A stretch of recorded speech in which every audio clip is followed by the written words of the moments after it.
प्रथम तहलका न्यूज। हरियाणा के पैरालंपिक खिलाड़ी विनोद मलिक टोक्यो से वापस अपने वतन को लौट आए हैं। हालांकि डिस्कस थ्रो में कांस्य पदक जीतने के बावजूद तकनीकी कारणों से उनका मेडल वापस ले लिया गया था, जिससे कि उन्हें देश में खाली हाथ लौटना पड़ा है। लेकिन बड़ी बात तो ये है कि अपने पैरालंपिक खिलाड़ी की वापसी रोहतक के लोगों का जोश देखने लायक था। लोगों ने यहाँ पर उनका स्वागत एक जीते हुए ओलंपिक खिलाड़ी की ही तरह किया। स्थानीय किला रोड के दुकानदारों ने उनका जोरदार स्वागत किया। इस दौरान दुकानदारों ने विनोद कुमार की हौसला अफजाई की और उज्जवल भविष्य की कामना भी की।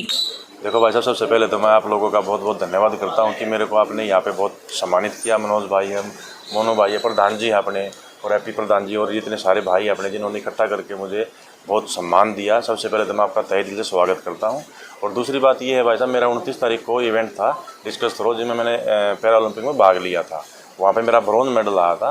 ब्रॉन्ज मेडल आने के बाद में 1 घंटा बाद मेरे को वापस बुलाया गया कि आपको कुछ टेक्निकल फॉल्ट के कारण हम इसको मतलब आपको ये मेडल नहीं दे रहे हैं।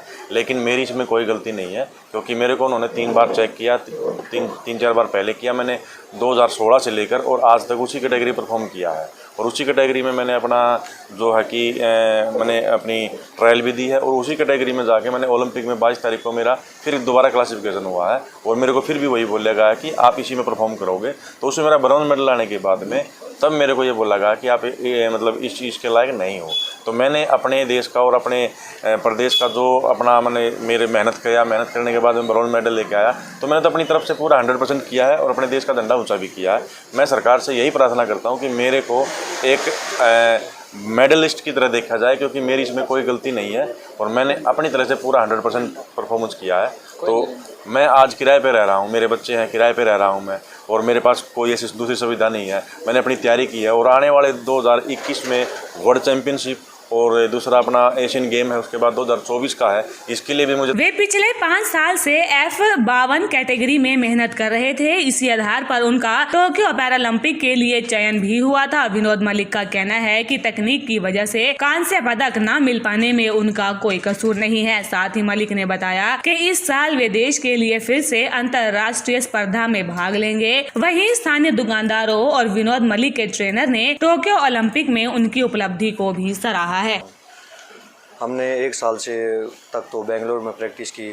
हमने अपनी तरफ से जो देना था पूरा 100 का 100 हमने इंडिया के लिए अपना मेडल ला कर दिया। वो हमारी कोई गलती नहीं थी। जो टेक्निकल इशू हुआ उसमें हमारी कोई गलती नहीं। मैं तो बस सरकार से यही अपील करता हूँ, जो मेडलिस्ट हैं उनको जो सुविधाएं दे रहे हैं वही भाई विनोद को वही सुविधाएं देनी चाहिए। इससे आगे हमारे पास, इससे आगे जो एशियन गेम है, वर्ल्ड चैम्पियनशिप है, उसकी भी तैयारियां करनी है, जिसकी आर्थिक स्थिति के लिए हमें बस सरकार से यही बात कहूँगा कि कृपया करके हाथ जोड़ के विनती करके कि विनोद को जो और खिलाड़ियों को सुविधाएं दे रहे हैं वो विनोद को।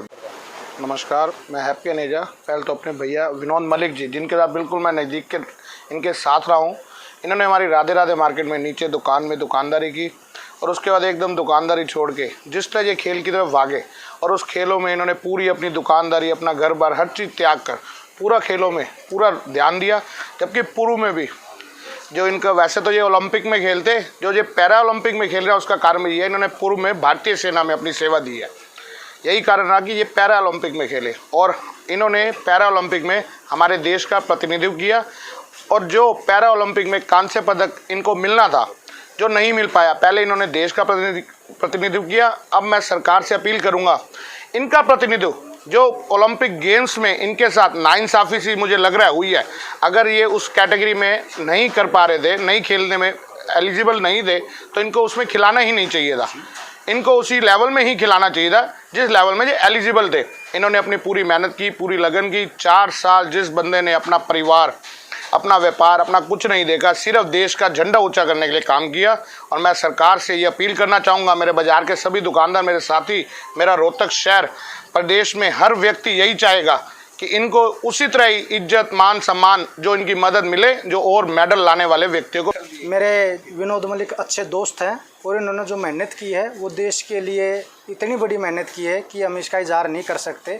और जो अब एक इनका जो कांस्य पदक रुका था, जो अब उसके लिए हम रिक्वेस्ट चाहते हैं कि भैया जो मेहनत की इन्होंने तो लेके ही दिया, जो भी उसके अंदर बाई मिस्टेक हुई है, हम चाहते हैं सब ये आर्थिक स्थिति से बिल्कुल कमज़ोर है और हम चाह रहे हैं सभी भाई इकट्ठे करके इनका सहयोग करें, जितना हमसे पैसा बन रहा है हम इनकी सहायता भी कर रहे हैं।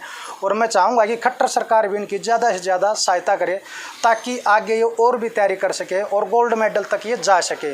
और 2019 में इन्होंने दुबई के अंदर भी चैम्पियनशिप में खेले थे ये और बहुत अच्छा रिजल्ट रहा। हम चाह रहे कि ज़्यादा बातें ना करते हो कि भैया खट्टर सरकार ज़्यादा से ज़्यादा सहायता करे और फुल पैसे की मदद करे और इनकी तैयारी रुके ना। हम पूरा सहयोग से ही करें कि आर्थिक स्थिति इनकी बार बार बोल रहा हूँ मैं कमज़ोर हो और उसकी तरफ गवर्नमेंट ध्यान दे। रोहतक की छोटू राम कॉलोनी निवासी विनोद ने टोक्यो पैरालंपिक में F52 क्लास में डिस्कस थ्रो में कांस्य पदक जीत लिया था, लेकिन प्रतिद्वंदियों ने विरोध जता दिया। फिर टोक्यो पैरालंपिक के तकनीकी प्रतिनिधि ने तय किया कि विनोद कुमार डिस्कस थ्रो के F52 कैटेगरी के लिए योग्य नहीं है, जिसके चलते उनका मेडल वापस ले लिया गया था। प्रथम तहलका के लिए रोहतक से रिंकू परमार की रिपोर्ट।